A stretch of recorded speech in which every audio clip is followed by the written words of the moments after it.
আসসালামু আলাইকুম রহমতুল্লাহ। আজকে হাজির হলাম নতুন আরেকটা ভিডিওতে। তো আপনারা তো জানেন আমরা ওয়াটার ট্রিটমেন্টের যে বিষয়গুলো আছে, যে টেকনোলজিগুলো আছে সেগুলো নিয়ে কাজ করে থাকি। আপনারা যারা আরও প্ল্যান্ট এবং ডিএম প্ল্যান্ট অর্থাৎ ওয়াটার ট্রিটমেন্টের যে টেকনোলজিগুলো আছে যেগুলো ব্যবহার করেন, তো সেগুলো স্থাপন করার পরে কিন্তু নিয়মিত সার্ভিস করেন না, তো সেই বিষয়গুলোই জানানোর চেষ্টা করছি। দেখেন এখানে একটা ফিল্টার, এটা হলো 20 লিটার জারের একটা প্ল্যান্ট।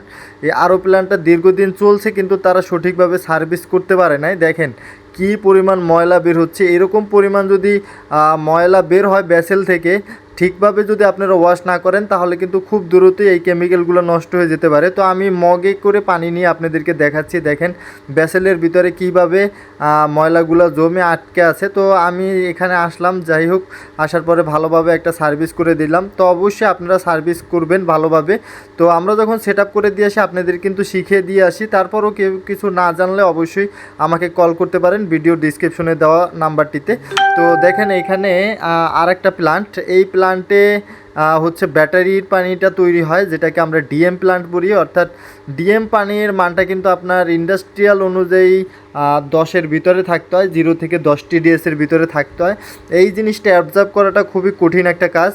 যাই হোক, এই ডিএম প্ল্যান্টের মূল বিষয় কিন্তু হচ্ছে এখানে রেজিন ব্যবহার করা হয়, মিসব্যাক রেজিন।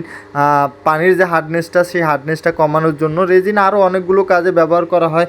তো যাই হোক, এই বিষয়গুলো বলতে গেলে ভিডিও অনেক লং হয়ে যাবে। তো আমি আপনাদেরকে দেখানোর চেষ্টা করছি যে আসলে আপনারা কিভাবে সল্ট ওয়াশ করবেন। দেখেন এখানে কিন্তু আপনার একটা ড্রামের ভিতরে লবণ গুলিয়ে নিয়েছি, 20 লিটার পানির সাথে প্রায় 5 কেজি লবণ গুলিয়ে নিয়েছি, ভালোভাবে গুলিয়ে নিয়েছি যাতে কোনো লবণের দানা না থাকে। আরেকটা বিষয় আপনাদেরকে বলি, তো লবণ অবশ্যই ভালোভাবে গোলাতে হবে এবং লবণ গোলানোর পরে দেখেন এখানে লবণ অলরেডি ভেসেল টানছে, ভেসেল টেনে কিন্তু অটোমেটিক্যালি রেজিনটাকে ওয়াশ করতেছে। তো এই ফাঁকে যে অনমাইক্রন পিপি ফিল্টারটা, সেটাও আমরা চেঞ্জ করে নতুন একটা পিপি ফিল্টার লাগিয়ে দিচ্ছি।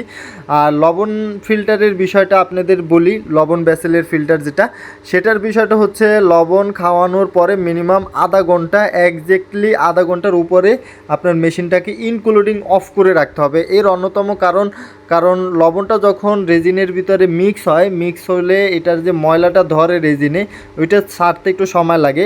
এই কারণে আপনারা অবশ্যই রেজিনে লবণ খাওয়ানোর পরে মিনিমাম আধা ঘন্টা থেকে 40 মিনিট মেশিন পুরোপুরি অফ রাখবেন। এতে করে রেজিনের ভিতরে যে ময়লাটা ধরেছে, অবশ্যই যে হার্ডনেসগুলো আটকে আছে সেগুলো আস্তে আস্তে কমে যাবে। তো যাই হোক, এ ফাঁকে কিন্তু আমরা লবণ খাওয়াতে কিন্তু এ ফাঁকে আমরা অনমাইক্রন যে পিভি ফিল্টারটা সেটা লাগিয়ে ফেলছি। তো যাই হোক, আর লবণ ভেসেলে যখন আমরা লবণটা খাওয়াই, এটা কিন্তু অটোমেটিক্যালি ওই যে 10 mm একটা পাইপ থাকে, সেই পাইপের মাধ্যমেই কিন্তু অটোমেটিক্যালি টেনে নেয় এবং অটোমেটিক্যালি এখান থেকে পানি প্রোভাইড করে। তো যাই হোক, এই সার্ভিসগুলো যখন আমরা করি, মেশিন যখন আমরা সেট আপ দিই, তখন কিন্তু আপনাদেরকে শিখিয়ে দিয়ে আসি। আর দেখেন সার্ভিস করার পরে পানির টিডিএসটা একুরেট আছে কিনা সেটাও কিন্তু আমরা মেপে দেখি, অনেক সময় একুরেট থাকে না। সিস্টেমে অনেক সময় ভুলভ্রান্তির কারণে এই সমস্যাগুলো হতে পারে। যাই হোক, দেখেন এখানে কিন্তু টিডিএস মানটা একজ্যাক্টলি আছে।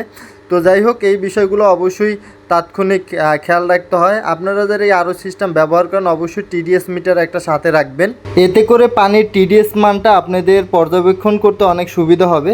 এই টিডিএসের মিটারের দাম আহামরি অতটা বেশিও না। তো যাই হোক, এখানে আরেকটা টেকনোলজি দেখাচ্ছি, এটাও কিন্তু 20 লিটার জার একটা প্ল্যান্ট নতুন সেট আপ দেওয়া হয়েছে। তো সেই প্ল্যান্টটা আপনাদেরকে দেখাচ্ছি। দেখেন কত সুন্দর করে এই প্ল্যান্টটা সেট আপ করা হয়েছে। তো আপনাদেরকে দেখানোর চেষ্টা করছি। তো এটা হচ্ছে ফিড পাম্প থেকে কিন্তু এই ভেসেলগুলোতে প্রাথমিক যে পানির যে 70% পিউরিফিকেশন সিস্টেমটা, সেটা কিন্তু এই ভেসেলগুলো করে থাকে। তো যাই হোক, আমার চ্যানেলে অনেকগুলো ভিডিও আছে, আপনারা একটা ভিডিও দেখে আমাকে কল করেন বা হোয়াটসঅ্যাপে নক করেন। আমি আপনাদেরকে বলবো যে আমার চ্যানেলে অনেক ভিডিও আছে, আপনারা বেস্ট কয়েকটা ভিডিও দেখেন, তাহলে বুঝতে পারবেন যে এই বিষয়গুলো কিভাবে কাজ করে। কারণ একটা ভিডিওতে কিন্তু সম্পূর্ণ তথ্য তুলে ধরা সম্ভব নয়। তো যাই হোক, এটা কিন্তু আপনার 6000 জিপিডি একটা টেকনোলজি, আর এটার সাথে বেশ কিছু টেকনোলজি সেট আপ করা হয়েছে। যাই হোক, এই বিষয়গুলো কিন্তু আপনাদেরকে আস্তে আস্তে জানানোর চেষ্টা করব, যেহেতু আমি সংক্ষেপে আপনাদের কাছে বিষয়গুলো জানানোর চেষ্টা করি। তো এটা থেকে কিন্তু প্রায় প্রত্যেক দিন প্রায় 200 জার বোতল অনায়াসে ফিল আপ করতে পারবে 6000 জিপিডি। তো দেখেন এখানে যে প্যানেল বোর্ডটাও কিন্তু খুব সুন্দরভাবে করে দেওয়া হয়েছে। তো যাই হোক, আমাদের দিয়ে আপনারা যারা কাজ করান বা আমরা যে প্ল্যানগুলো সেট আপ দিয়েছি, আপনারা এখন পর্যন্ত মাশাল্লাহ দিলে আপনারা কোনো খারাপ ফিডব্যাক দেন নাই, আর আমরাও আপনাদেরকে কোনো খারাপ প্রোডাক্ট দিই নাই, সেটা আপনারা প্রমাণ করতে পারেন নাই। কারণ আমরা অবশ্যই আপনাদেরকে চ্যালেঞ্জ করি যে আপনারা যদি আমাদের কাছ থেকে কোনো খারাপ প্রোডাক্ট পান, এটা মার্কেটের ওপেন চ্যালেঞ্জ। তো যাই হোক, বিষয়টা বুঝতে পারছেন, সেই তর্কে যেতে চাচ্ছি না। তবে সবার কাছে আমি আমার দুঃখ প্রকাশ করছি এবং বিনীতভাবে অনুরোধও করছি যে যারা আমার ইউটিউব চ্যানেলটাতে ভিডিওগুলো দেখছেন অবশ্যই একটু সাবস্ক্রাইব করে রাখবেন। দেখেন আমার চ্যানেলে কিন্তু হিউজ পরিমাণ একটা ভিউর সংখ্যা রয়েছে, প্রায় 61 লাখ। তো সেই অনুযায়ী আমার চ্যানেলে কোনো সাবস্ক্রাইবারই হয় নাই। তো অবশ্যই আপনারা একটু কষ্ট করে যদি আমাকে সাবস্ক্রাইব করে দেন, একটু সহযোগিতা করেন, হয়তো বা আপনাদের মাঝে আরও তথ্য তুলে ধরতে পারবো। তো যাই হোক, অবশ্যই আপনারা আমাকে সাপোর্ট করবেন সেই আশা করি। তবে আমাকে বেশিরভাগ প্রবাসী ভাইরাই বেশি সাপোর্ট করেছেন এ যাবৎকাল। তো প্রবাসী ভাইদের প্রতি আমি আন্তরিকভাবে কৃতজ্ঞতা প্রকাশ করছি। তো যাই হোক, এই সিস্টেমগুলোর দাম কেমন কি পড়ে সেই বিষয়টা কিন্তু এই ভিডিওতে জানানো হয়নি। তবে আমি আপনাদেরকে বলতে চাই, এখানে যেহেতু অনেকগুলো মেশিনের ভিডিও আপনাদেরকে দেখিয়েছি, আসলে এটা এক এক জায়গায় এক এক রকমের রেট হয়। এটা পানির উপরে ডিপেন্ড করে দাম হয়, প্লাস হলো আপনার কতটুকু পানি লাগতে পারে সেটার উপরে ডিপেন্ড করে এটার দাম হয়, এবং এটার কেমিক্যাল কোন কোয়ালিটিটা নিতে চান সেটার উপরে ডিপেন্ড করেও কিন্তু দাম হয়। অবশ্যই আপনাদের মূল্যবান মতামত জানাবেন। ভিডিও ডিসক্রিপশনে দেওয়া নাম্বার আছে, হোয়াটসঅ্যাপ নাম্বার, সেখানে আমাদের সাথে যোগাযোগ করতে পারেন, অথবা আপনারা কমেন্ট করেও জানাতে পারেন। আসলে আমরা যখন ভিডিও করি, আপনারা যখন আপনাদের মূল্যবান মতামত কমেন্ট করে জানান, এতে করে আমরা ভিডিও বানানোর জন্য আরও উৎসাহ পাই।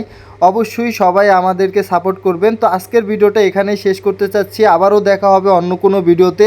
ততক্ষণ পর্যন্ত সবাই সুস্থ থাকুন, ভালো থাকুন। আসসালামু আলাইকুম ওয়া রাহমাতুল্লাহ।